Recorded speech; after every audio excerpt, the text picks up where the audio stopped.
are you? Dan, I'm great. How are you? Thanks for having me. If the phone rings, do you have to take that call while we're doing this interview? Depends who calls. What team? Depends who calls. What team? Oh, I'm not getting. Usually, this is a little bit early in the morning for deals. Teams are back in their quote unquote war rooms. I hate using that word. There's no war going on, but you'll start to see here the next. Teams are starting to make decisions here in the next hour or two, and then you'll see the movement. I think teams are always scared to try to get things done between 2 and 3 or right at the deadline.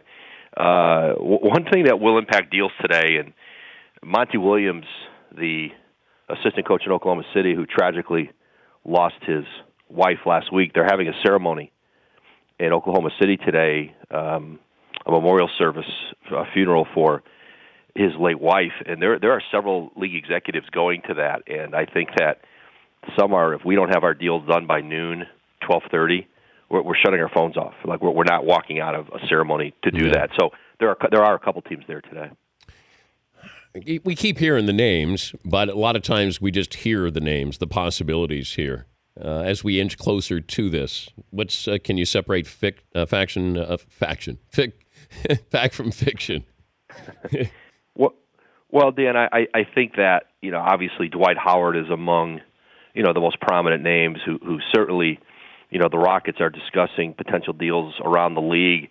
I think the market's pretty lean for Dwight. I think this is Dwight. I think there's teams who'd like to have Dwight, but how much do they want to give up? I mean, first of all, if he opts out of his deal, he'll be a free agent this summer, which is what he has planned to do. He could go back into his deal for another year at $20 million plus. But how much do you want to give up? For a player you could go sign as a free agent in July. Why would a team gut themselves right now? And what is Dwight Howard anymore? And I think that's what teams wonder too. There is interest in him, but it's at what price? And if you're Houston, you're trying to go right down to the wire here to see how much you can get for him. There's interest, but given 3 years ago when he signed in Houston and the whole league wanted him, and it's certainly changed for Dwight. What about Cleveland? They're trying on several fronts, Dan. Channing Frye they'd like to get from Orlando. They have what's called a trade exception, which is basically a space they can just take a contract into. But the Clippers have been talking with Orlando about a deal for Frye. Orlando would prefer that deal with the Clippers, but they're running out of time to wait on the Clippers to make a decision. So they could move with Cleveland today. But for Cleveland to take on Channing Frye, Dan, they have to get Anderson Varejao, who has a lot of money on his contract. They've got to move him out. They can't take on all that salary. But Cleveland's been very active. They've been out. They certainly want a wing player. They want more shooting. So they've been very active, but Channing Frye is certainly a player who's been at the top of their list. Timofey Mozgov's a player that they've tried to move out. I don't know if they're going to get get him off today. Talking to Adrian Wojnarowski, Yahoo Sports. He's the editor of The Vertical. He's got a special today, an NBA trade deadline with Chris Mannix. That's at 3 Eastern. When it comes to the salary cap and the money that is going to be available, how does this salary cap and what it expands to affect what happens today? It's huge, and I think teams, Dan, are trying to figure out that they're asking themselves that question because in the past you would always hear people talking about expiring contracts. They had great value, meaning a player you would trade for now would come off your cap in the summer. But because the salary cap is going up so dramatically this summer, those expirings don't have the value. Almost, so many more teams have salary cap space this summer or can easily go get it. So that impacts, and I think a lot of teams are saying too right now, why give up a bunch of our assets, meaning their young players or their draft picks, right now if they can be really aggressive in free agency this summer? And I think right now there's a lot of teams looking, going, we aren't one player away from being able to catch Cleveland in the East or San Antonio and obviously Golden State in the West. Last year, before the deadline, you saw Dallas make a big deal for Rondo. Memphis made a big deal for Jeff Green. They gave up draft picks. Dallas gave up a good young player in Jay Crowder. I don't think there's any teams in the West who right now are saying we're one team away from catching one player away from catching the Warriors. I think you're going to see less draft picks, first-round picks. They have more value to teams than ever. I think you're going to see less teams just handing out, giving away first-round picks. The Clippers with Blake Griffin certainly caught fire a little bit a couple of days ago. Is it still there with something possibly happening? Dan, I do think they've listened. I think teams always listen. But teams around the league I've talked to who've talked to LA said they have not shown an inclination to trade Blake. I don't think they've hung the phone up when people have presented them with things, but that's normal. You're not doing your job unless you listen.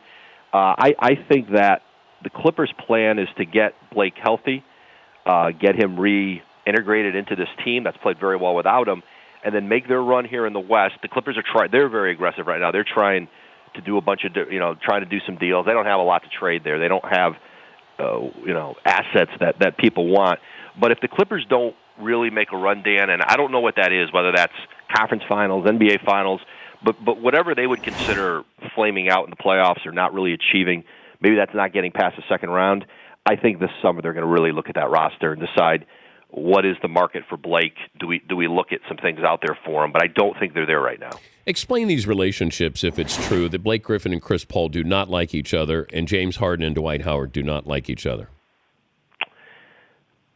Dan, the Harden-Howard relationship in Houston, that's real. I mean, that the friction there has grown in time.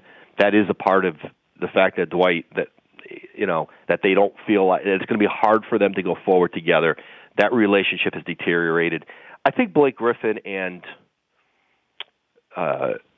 Chris Paul, that's been, I think the three of them, along with DeAndre Jordan, that's just been an issue for the Clippers of getting all three of them together on the same page, pulling in the same direction. That's been a process over the last few years, and at different times it's been fine. At different times it's been, there's been issues, but they've not been in the lockstep that they need to be if you're going to be a championship team, and that's something that Clipper team has to have, or they're not going to be able to achieve it at the level probably their talent says they should. The Lakers' coaching future, the Knicks' coaching futures, are they intertwined in any way?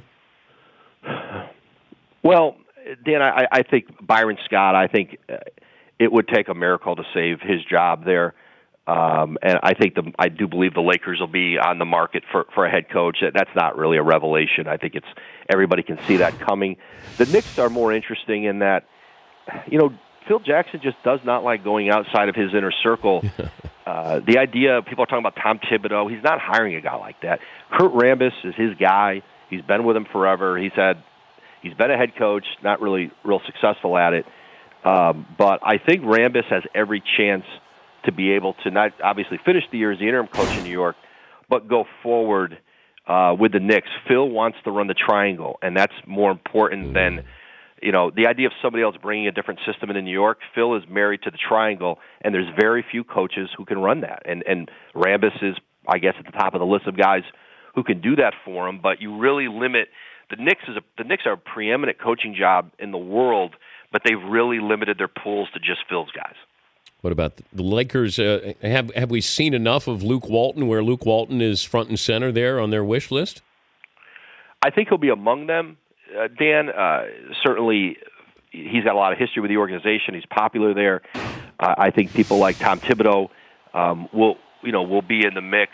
The Lakers are still attractive to coaches. You talk to coaches, and even with the dysfunction there in the front office and the Buss family, and as they try to figure out who's really going to be running that team moving forward, the Lakers still remain attractive to candidates. New York's attractive because Porzingis has come in, and you see a young, great player that you're going to be able to build around. That's made them more attractive. But the Lakers are still the Lakers, and I think they can have the pick among coaches. I do think Luke will be in there, but I also think Luke's going to be choosy. He can stay in Golden State, and they're going to keep winning. I think Luke can be very careful with what job he takes and whether he sees a management structure in place that's going to allow him to have success. Because if you don't have a good front office and they can't put a team together for you as a coach, you're not going to win. And I think more than whether it's New York or L.A. or wherever you are, that's what a coach has to look at And I think that will be the question Luke Walton and any other candidate, Tom Thibodeau, who's going to have a lot of suitors. That's what they've got to look at with the Lakers. Is there a structure here that's going to lead to us being a contender? Final 30 seconds. If we talk in 6 hours, the headline will be what? Well, will there be deals? I still think this could end up being a day, Dan, where there will be deals, but will Dwight get moved? Atlanta has really, Atlanta's kind of a trigger today.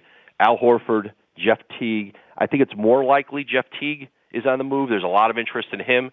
I think it's going to be very hard to trade Al Horford. They're asking for an awful lot for him, but he could be a free agent this summer. He will be a free agent. And Atlanta's got to decide, can we re-sign Horford? And we don't want to lose him for nothing in July. Do we get 60 cents on the dollar today? I think that's trending more unlikely. Don't let Mannix hog all the airtime later today, Woj. He can have it all. That's why he's here, Dan. He's the best. I'm excited to have him here in the Vertical. Thank you, Adrian. Dan, talk to you soon.